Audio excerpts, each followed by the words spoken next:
Dope dialogue. You earned and solidified your spot on Food Network's Battle of the Brothers. Congratulations, by the way. Hey, I appreciate that, brother. For sure. How did you earn that spot? And what things about you do you feel help solidify you for that spot? So they reached out to me through DM on Instagram. And I thought it was like kind of like a joke, but then I actually Googled the lady's name and went on LinkedIn and looked her up. I'm like, oh, she with a casting company. She's serious. So, they kept reaching out to me, and then, they did an interview after interview, Skype interview, and they were telling me, yeah, we're going to do filming in New York. Just be on standby. We'll give you more details. It hit. As soon as it hit, I said, I'm ready to go. So they said, come on up on the 23rd. This is February last year. I got up there, stayed in the hotel. This was during heavy quarantine. So, nobody could leave the room or nothing. When you get on set, they're doing COVID tests. They did COVID tests what seemed like every day, but it was every other day. But that's what prepared me for, being on the TV. I'm being on, because I've always been on TV. I've been on news, local news, Channel 7 here, Fox 5, BET, TV1. So it's not like it was something new to me. But in the dynamics of an actual cooking competition show, watching on TV is a whole different ballgame than actually being in it. So it was fun. You meet some really good people, some people who have the same passion for food as you do. Got you. So what? Yep. Give a little bit of what the interview process was like. What type of question did they ask? What did they fill you out for? They said one of the key things I can remember is, give me one recipe that you would make with eggs. I said, okay. I said, I'll make a bison burger, red onions, spicy mayo, quail egg. Not just a regular egg, quail egg. 2 quail eggs, boom, boom, boom. And then put the toothpick through the top, boom. And then I think I had some type of caramelized onions on there.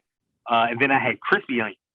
So both of those onions together, the quail egg, 20 quail eggs, and spicy mayo, it just seemed like it would work. It's just kind of trying to see how creative you would be. I'm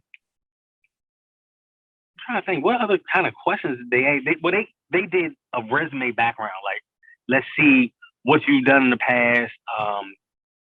They study my Instagram. They study my Facebook.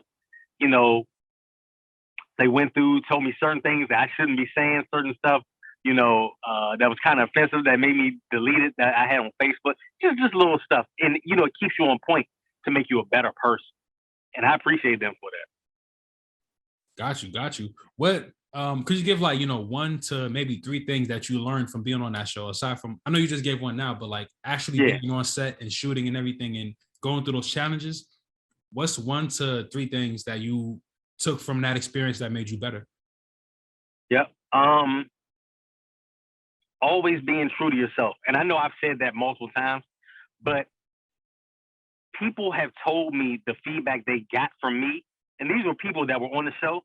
They was like, yo, man, people told me when you got kicked off, man, they was like, man, that dude was a humble dude. Because I wasn't trying to be anything more on TV than what I really am. And that's humble in real life.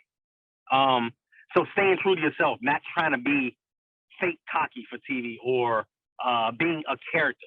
I just can't get into character, like acting. This is not acting. The only acting I need to do is stage in the plate properly. 2, what I learned was that you could be around individuals who, when I was talking to them beforehand, they did exactly what I did, but they did it back to me. Was play down your culinary knowledge, which is it takes a fool to catch a fool. You know what I'm saying? So we would talk to each other. We wouldn't talk about food and what we knew. But when you got on there, you're like, dang, they know that.